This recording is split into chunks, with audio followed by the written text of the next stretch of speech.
பருக்கும் இவை நான்கும் கலந்துனக்கு நான் தருவேன் கோலம் செய் துன்ப கரிமுகத்து தூமணியே நீ எனக்கு சங்கர் தமிழ் மூன்றும் தா என்று எல்லாவற்றிற்கும் முன்முதற் கடவுளான விநாயகனை வணங்கி இந்த வாய்ப்பை நல்கிய அனைத்து நல்லுள்ளங்களுக்கும் முக்கியமாக எம்பெருமான் சிவபெருமானுக்கு என்னுடைய முதல் வணக்கத்தை தெரிவித்துக் கொண்டு இந்த வாய்ப்புக்கு எனக்கு பரிந்துரை செய்த இந்த தமிழரசி அத்தைக்கும் கைலாசநாதர் கோயில் நிர்வாகிகளுக்கும் அப்புறம் இந்த சிவனடியார் அத்தனை பேருக்கும் என்னுடைய நன்றியை தெரிவித்து என்னுடைய ஆன்மீக சொற்பொழிவை தொடங்குகின்றேன்.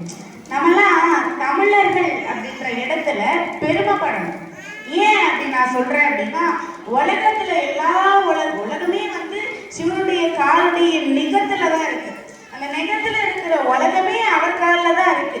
அப்படி இருக்கிற நேரத்துல ஏன் சிவனை தென்னாட்டுடைய சிவனையும் போற்றினாங்க? ஏன்னா அவர் தமிழ் மொழியினுடைய குரு.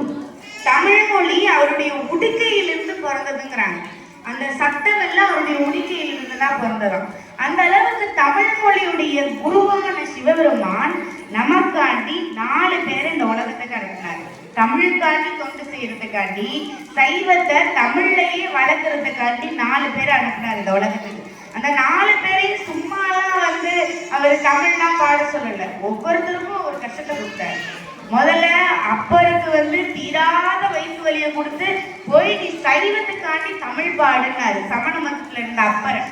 அதே மாதிரி சுந்தரரை நல்லா நடந்துட்டு இருந்த சுந்தரர் கல்யாணத்தை நிறுத்தி போய் நீ சொற்றமிழ் பாடு அப்படின்னாரு. சரி, சுந்தரருக்கு தான் அப்படின்னா மாணிக்க வாசகருக்கு அவரே வந்துதானே எழுதினாரு. இதுல என்ன மாணிக்க வாசகருக்கு என்ன கஷ்டம் அப்படின்னு நீங்க கேட்கலாம். அவர் சிவனே உருவெடுத்த மாதிரி இருந்த ஒரு குருவை தெய்வம் மாதிரி நினைச்சாரு மாணிக்க வாசகர் குருவை. அப்படிப்பட்ட குரு கைலாய மலையில முக்தி அடைகிறதுக்காண்டி போயிட்டாரு. போகும்போது ஒரு தீப்பிழம்பு தோன்றும், அதுல நீங்க என்னை அடையலாம் அப்படின்னு சொல்லிட்டு போயிட்டாரு. போனதுக்கு அப்புறமா அந்த தீப்பிழம்பு தோன்றது அதே டைம் மாணிக்க வாசகர் யோக நிலையில இருக்க. யோக நிலையில இருந்தா வெளியே இருக்கிறது எதுவும் நம்ம கண்ணுக்கு தெரியாது. தீப்பிழம்பு தோன்றிடுச்சு. மற்ற சிவனடியார்கள்லாம் போயிட்டாங்க. மாணிக்க வாசகரால போக முடியல. எழுந்து அத யோக நிலையிலிருந்து திரும்பி வந்ததுக்கு அப்புறம் பார்த்து கதறாரு. ஏன் சிவபெருமான், என் குருவை அடையலும் உன்னைய பார்க்கணும்னு நினைச்சதுக்கு நீ என்னை இப்படி பண்ணிட்ட பாத்தியா, எனக்கு உன் காட்சி நீ சீக்கிரம் கொடுக்க மாட்டியான்னு அழுதுக்கு அப்புறமா திருப்பெருந்துறை போய் அங்க போயிட்டு சிவபெருமானே மாணிக்க வாசகர் சொல்ல கேட்டு எழுதிய திருச்சிற்றம்பலத்தான்னு போய் சைன் வேற போட்டார்.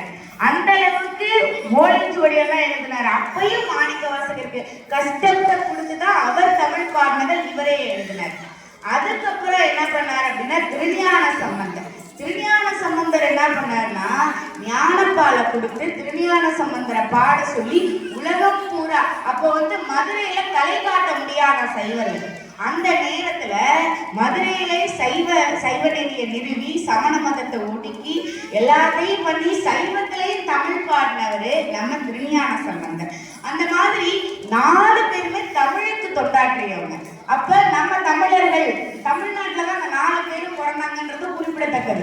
அவங்க பிறந்த இந்த பூமியில இந்த தமிழ்நாட்டுல நம்ம பிறந்திருக்கும் போது எவ்வளவு பெருமைப்படணும். அந்த அளவுக்கு பெருமைக்குரியவர்கள் நம்ம அனைவருன்ற இடத்துல நம்ம ஒரு பெருமையோட நான் இப்ப தமிழை பத்தி தமிழ பாடினாங்க 4 பேருமே. அப்ப தமிழை பாடினவங்க கலியுகத்தையும் சித்தர்கள் பாடினாங்க. கலியுகத்தை பத்தி சிவனுடைய அருளால சித்தர்கள் பாடினாங்க.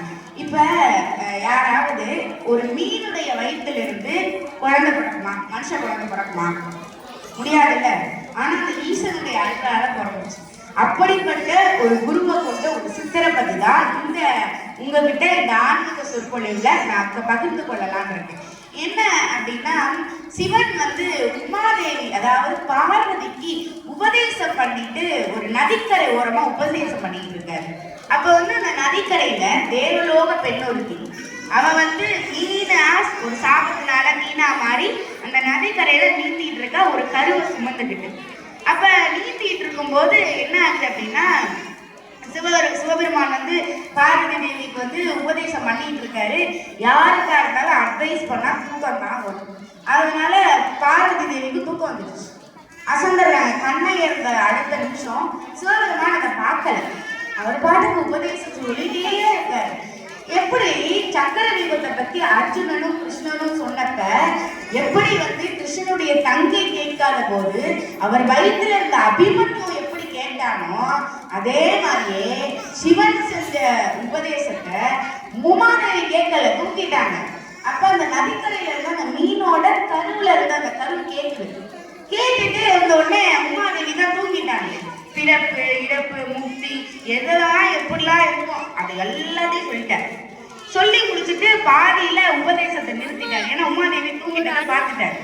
பார்த்துட்டு நிறுத்திய உடனே அந்த கருவுல மீன் கருவுல இருந்துச்சு தெரியுமா, அந்த கரு சிவனுடைய உபதேசத்தை பெற்றதுனால அந்த மீன் சாப விமோச்சனம் பெற்று அந்த கரு மனுஷ குழந்தையா மாறி சிவனுடைய காலை உதச்சு அழுதுச்சான். எனக்கு நீ இன்னும் உபதேசம் கொடு அப்படின்னு அழுதுச்சான். அந்த குழந்தைய தூக்குன சிவன் என்ன பண்ணாரு தெரியுமா, நீ எனக்கு உபதேசம் பண்றேன்னு முழு உபதேசத்தை கொடுத்தாரு.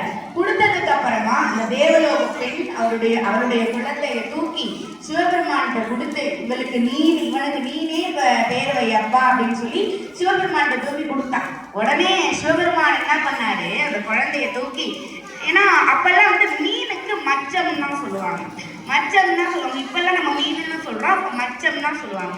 அப்ப மச்சேந்திரன், அதாவது மீனுடைய வயிற்றுல இருந்து நீ பிறந்ததுனால உனக்கு மச்சேந்திரன் பெயர் கொடுக்குறேன் அப்படின்னு சொல்லி சொல்றாரு நம்ம சிவபெருமான். அப்புறம் மச்சேந்திரன்ற பெயர்ல கொண்ட மச்சமுனி அவர் வந்து என்ன பண்றாரு, நிறைய கத்துக்கிறாரு. நம்ம சிவபெருமானுடைய உபதேசத்தை சின்ன பிள்ளையிலே கேட்டதுனால அவருக்கு நிறைய விஷயங்கள் சிறிய வயதிலிருந்தே தெரிய ஆரம்பிச்சு. உடனே என்ன பண்ணிட்டாரு, அவர் வந்து சின்ன வயசுல இருந்தே துறவரம் பூண்டு நிறைய அஷ்டமா சுத்திகளையும் தெரிஞ்சுக்கிறாரு. தெரிஞ்சுக்கிட்ட சிவபெருமான் என்ன பண்றாரு, ஒவ்வொரு விஷயத்தையும் மக்களுக்கு நல்லது பண்ணணும் அப்படின்னு சொல்லி நினைச்சு செஞ்சாரு. கொல்லிமலையில போய் அவர் வந்து தவம் பண்ணாரு. தவம் பண்ணி மச்சமுனி தவத்துடைய பலனால என்ன பண்றாரு, திரும்பி வந்து மக்களுக்கு நலன் செய்யணும். மக்கள்லாம் அப்ப வந்து அப்பதான் வேறு மதங்கள் இருந்துச்சு, புத்த மதம் இருந்துச்சு, சமண மதம் இருந்துச்சு, எல்லாம் நம்ம தமிழகத்துல ஆட்டி போட்டு வச்சிருந்தாங்க. சைவம் இல்லை அப்படின்னு சொன்னாங்க. அந்த நேரத்துல என்ன ஆனிச்சு அப்படின்னா மச்சமுனி என்ன பண்ணாரு, சைவத்துடைய புகழை பரப்புறதுக்காண்டியும் மக்கள் எல்லாம் நலன்ல இருக்கணும், மக்கள் இந்த தவறான வழிகள்ல போகக்கூடாதுன்னு நினைச்சு மச்சமுனி மக்களுக்காண்டி நல்லது செய்யறதுக்காண்டி கிளம்புனார். கிளம்பும் போது எல்லா மக்களுக்கும் உபதேசம் பண்ணிட்டே இருந்தா தாகம் எடுக்குள்ள அவரு துறை. அதனால கையில எந்த ஒரு பொருளையும் வச்சுக்க கூடாது, தனக்குன்னு எந்த ஒரு பொருளும் அவருக்கு இருக்கக்கூடாது. அதுதான் துறவரம் பண்றதுங்கிறது. தண்ணியும் எடுத்துக்கலாம் போக முடியாது. நம்ம எல்லாம் அவசரத்துக்கு போனா பாட்டில் தண்ணி எடுத்து வச்சுட்டு போறோம், அதனால நம்ம எங்க தாங்கிறதுக்கு தான் குடிச்சுக்கணும். அப்ப துறவரம் கொண்டவங்களுக்கு அப்படி கிடையாது. என்ன பண்றாரு, தண்ணி எல்லா வீட்லயும் கேட்கிறாரு, கிடைக்கல. என்ன பண்றாரு, ஒரு வீட்டுக்கு போறாரு. ஒரு வீட்டுக்கு போய் தண்ணி தாமா அப்படின்னு கேட்கிறாரு. அது வந்து சிவதீட்சரோட வீடு. சிவதீட்சருடைய வீடுன்றதுனால அங்க அவருடைய மனைவி மட்டும்தான் இருக்காரு. மனைவி மட்டும் இருந்ததுனால அந்த அம்மா என்ன பண்ணுது, வாங்க அப்படின்னு சொல்லி தண்ணி கேட்ட அவருக்கு அறுசுவை உணவே கொடுக்குது. இதை பார்த்து அவர் வந்து ரொம்ப சந்தோஷப்படுறாரு. ஆனா அந்த அம்மாவுக்கு வந்து ஏதோ ஒரு சோகம் அந்த அம்மாவை சோகமாவே வச்சுக்குது. வருத்தமா இருக்காங்க, என்ன பண்றதுன்னே தெரியல. இவர் ஏன் இப்ப நமக்கு வந்து சாப்பாடு கொடுத்ததுனால இந்த அம்மா சோகமா இருக்கா, அப்படின்னா தண்ணி கேட்டதுக்கு தண்ணி கொடுத்துட்டே போயிருந்தாங்க, ஏன் இப்படி சாப்பாடு கொடுக்குது?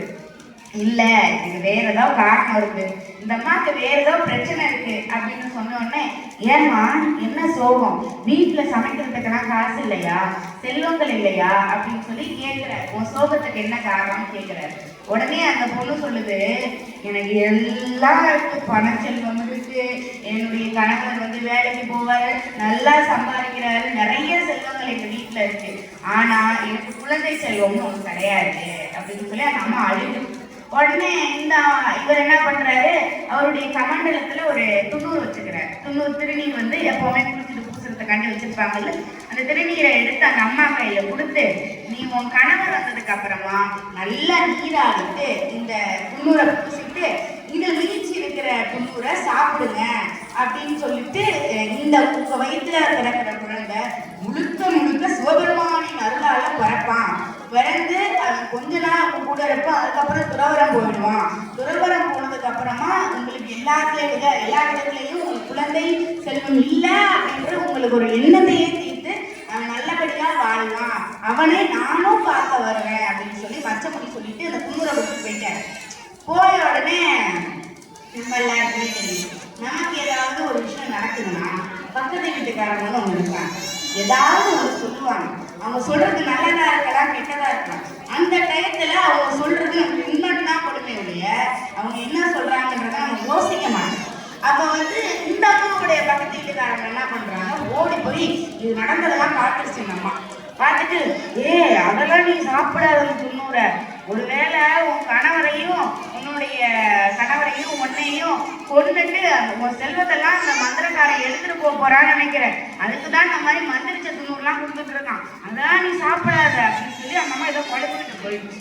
இன்னமாக்கு பயம், ஐயோ நம்ம கணவர் நம்ம உயிரோடு இருக்கணும் தான் நினைக்கிறோம், ஒரு குழந்தை எப்படியே இல்லதாலும் பரவாயில்ல நம்ம உயிரோடு இருக்கணும் அப்படின்னு நினைச்சு அந்த அம்மா என்ன பண்ணிடுச்சு, அவர் கொடுத்த துண்ணூரை போயிட்டு அந்த நம்ம வந்து பெரிய பண்ணையால பெரிய பணக்காரங்க. அப்ப பணக்காரங்கன்னா மாடு வளர்ப்பாங்க, அந்த மாட்டு பண்ணையில ஒரு அடுப்பு இருந்துச்சு, அந்த அடுப்பு சாம்பலோட சாம்பலா அந்த துண்ணூரை போட்டுட்டு இது பாட்டுக்கு இருக்கு. பல வருஷங்கள் கடந்துச்சு. மச்சமுனி திரும்ப வந்து இந்த அம்மா கிட்ட குழந்தை எங்கன்ற, இந்த அம்மா வந்து அழுகுது, கூடி கூடி அழுகுது, ஐயா நான் அவங்கள தப்பா நினைச்சிட்டேன், நீங்க வந்து மந்திரவாதி அப்படின்னு நினைச்சு நீங்க கொடுத்த துண்ணூரை நான் போய் இந்த மாட்டு பண்ணையில இந்த அடுப்பு சாம்பலோட சாம்பலா வந்து கலந்துட்டேன், நான் ஒன்றும் அந்த துண்ணூறுலாம் சாப்பிடல, எனக்கு குழந்தையும் பிறக்கலாம். மச்சமுனிக்கு சோகம்னா சோகம், ஏமா நல்லதுக்காண்டி தானே பண்ணேன், இப்படி பண்ணிட்டீங்க, சிவ குழந்தை ஒன்று சிவனர்களால உன் குழந்தை பிறக்கணும்னு நினைச்சேன், நீ அதுக்கு தகுதி இல்லை போல அப்படின்னு நினைச்சு இவர் சொல்றாரு. உடனே அந்த அம்மா என்ன பண்ணிட்டு, ஆமா நீ மந்திரவாதியில நான் எப்படி நம்ப முடியும், நீ வந்து மந்திரவாதி தான், அதனாலதான் வேணா என் கருவில் இந்த துண்ணூரை வச்சு நான் என் கருவில இருந்து உனக்கு குழந்தைய பெற முடியும்னா இந்த சாம்பல் இருந்து கூட தான் நீ குழந்தைய பெற முடியும், எங்க குழந்தைய வாழ வச்சு காட்டு அப்படின்னு சொல்லுது. சொன்ன உடனே இவருக்கு மச்சமுனிக்கு, ஏமா என்னையா பார்த்து அப்படி கேட்ட அப்படின்னு நினைச்சு என்ன பண்றாரு, உனக்கு குழந்தை இந்த கோசாலையிலிருந்து பிறக்கட்டும், கோ அப்படின்னா பசு அப்படின்னு அர்த்தம், கோசாலையிலிருந்து பிறக்கட்டும், இந்த பசுவை போன்ற இளைய குணம் கொண்ட ஒருவன் இந்த பிறக்கட்டும், கோரக்கா வெளிய வாழ அப்படிங்கிறார். உடனே என்ன குருநாதரே அப்படின்னு சொல்லிட்டு ஒரு 1.5 வயசு குழந்தை வெளிய வருது. இந்த அம்மாக்கு ஆச்சரியம் தாங்க முடியல, எப்பா நான் சும்மா தானே நினைச்சேன், நீங்க இவ்வளவு பெரிய நல்லது பண்ணிருக்கலாம்னு நினைக்கிறாங்களே, என்னடா பண்றது, இவரை போய் தப்பா நினைச்சிட்டோமேன்னு சொல்லி அவங்க கிட்ட மன்னிப்பு கேட்ட நம்ம என்ன பண்ணுது, சரிங்கய்யா நீங்க உண்மையான ஒரு துறவிதான், சிவனருள் உங்களுக்கு முழுமையா இருக்கு, எனக்கு குழந்தைய கொடுத்ததுக்கு நன்றி அப்படின்னு சொல்லுது. உடனே அந்த துறவி சொல்றாரு, நல்லா தெரிஞ்சுக்கமா, இந்த குழந்தை உங்ககிட்ட ஒரு 18 வயசு வரைக்கும் தான் இருக்கு, அதுக்கப்புறம் துறவரம் வந்துடும், உலக நன்மை தாண்டி என் கூட துறவரம் வந்து என்னுடைய சீடெல்லாம் வந்து என்கிட்ட கல்வி கற்று உலகத்துக்கே நன்மையை செய்யலாம் அப்படின்னு சொல்லிடுறாங்க. உடனே சரி அப்படின்னு சொல்லிட்டு அந்த அம்மா வந்து வளர்க்குறாங்க. இப்போ வந்து கோரக்கர் வந்து சாம்பல்ல இருந்து பிறந்தார், சிவனுடைய அருளால ஒரு சாம்பல்ல இருந்து கூட குழந்தை பிறக்க முடியுமா அப்படின்னு ஆச்சரியத்துல எல்லா சித்தர்கள் துறவிகள் எல்லாரும் வந்து கோரக்கரை வந்து பாக்குறாங்க. தினமும் கோரக்கர் வீட்டுல ஆளு நிறைஞ்சு இருக்குமா, ஏன்னா இவருடைய அதிசயம், இவர் வந்து எவ்வளோ பெரிய ஆளு வந்து பிறந்திருக்காரு இந்த வீட்டுல, அதுவும் சாம்பல்ல இருந்து பிறந்திருக்காரு. அப்படிப்பட்ட ஒரு மனுஷரை யாரெல்லாம் பார்க்க வேண்டாம்னு நினைப்பாங்க, பார்க்க வரேன் அப்படின்னு சொல்லிட்டு எல்லா சித்தர்களும் வராங்க. தினமும் வீட்டுல வந்து சித்தர்களும் துறவிகளும் வந்து இருக்காங்க, கோரக்கரை ஆசீர்வதிச்சுட்டு போனாங்க. இந்த குழந்தையிலேயே கோரக்கருக்கு நல்ல ஆசீர்வாதம், எல்லா சித்தர்கள் துறவிகள் எல்லாருடைய ஆசீர்வாதமும் கோரக்கருக்கு இருந்துச்சு. மச்சமுனி சொன்னது போல 12 வயசு கோரக்கருக்கு ஆச்சு. 12 வயசு ஆனதுக்கு அப்புறம் என்ன பண்ணிட்டாரு கோரக்கர், துறவரம் போறேன் அப்படின்னு சொல்லி வீட்டுல சொல்லிட்டு மச்சமுனிக்கு சீடனா துறவரம் போறேன். மச்சமுனி சொல்றதெல்லாம் கேட்டு அவருக்கு பணிவிடை பண்ணி அவர்கிட்ட இந்த கல்வியை கத்துக்கிறார், அஷ்டமா சித்திகளையும் கத்துக்கிறார். எல்லாத்தையும் கத்துக்கிட்டு நம்ம கோரக்கர் வந்து அவருக்கு வந்து எப்பவுமே வந்து அந்த காலத்துல இப்பெல்லாம் நம்ம ஸ்கூல் போறோம், ஆனா அப்பெல்லாம் அப்படி கிடையாது. இப்போ யாரா இருந்தாலும் ஸ்கூலுக்கு போறாங்க வராங்க, காலையில 8 மணிக்கு 9 மணிக்கு போனா சாயங்காலம் 4 மணிக்கு வந்துடும். ஆனா அந்த மாதிரி அப்பெல்லாம் கிடையாது. குரு சீடன் அப்படின்ற உணர்வு அப்பா அம்மாவோட அதிகமா குருவோட தான் இருந்திருக்காங்க. அந்த அளவுக்கு அப்போ வந்து குரு சீடன் முறை தான் இருந்துச்சு. அந்த நேரத்துல குருவுடைய பள்ளியில இருக்க நம்முடைய கோரங்கர் என்ன பண்றாரு, நிறைய தெரிஞ்சுக்கிறாரு. அதே மாதிரி குருவுக்கு உணவு, அவருக்கு பணி செய்வது எல்லாம் கோரங்கர் தான் பண்ணணும். இப்ப வந்து எல்லாத்தையும் இருக்கிற வந்து சாதாரண மனுஷங்க மாதிரி இந்த துறையில் இருந்த ஒரு மனுஷன் இந்த குரு இருந்தாருன்னா அந்த சீடருக்கு ஒன்றும் பிரச்சனை இல்லை, எல்லாம் பக்கத்துலேயே கிடைச்சிடும். ஆனா இவர்